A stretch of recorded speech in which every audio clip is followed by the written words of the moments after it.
Guys, check natin after ng baha or ng bagyo.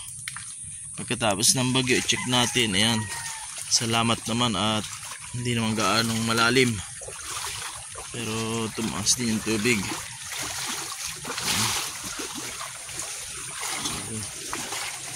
Malalim. Okay, safe naman ang ating bahay. Awa ng Panginoon, hindi naman lumalim na masyado. Ayan. Ito po, medyo may tubig na sa daanan. Hindi naman naputol yung ano-ano. Ito naman. Ito dati yung kaputi siguro po yun. Kaputi.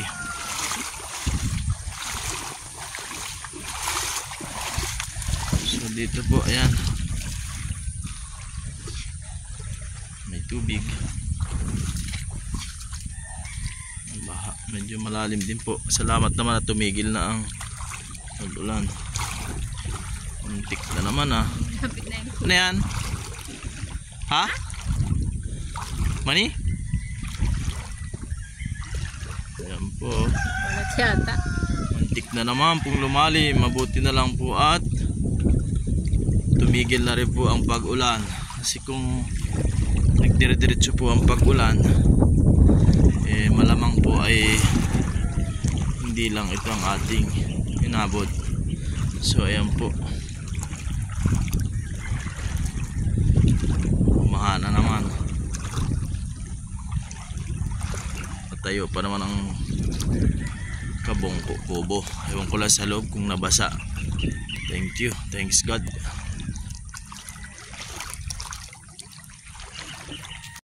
So ayan po yung ating ginawang kubo. Eh buhay pa naman, nakatayo pa. May mga ano yung mga damit na yung inanod, mga trapo, pwede na yan, pampunas.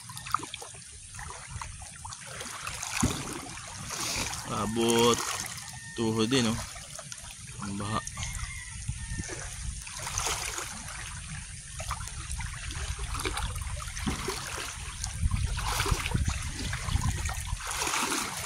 Ang ating habang kubo ay naman.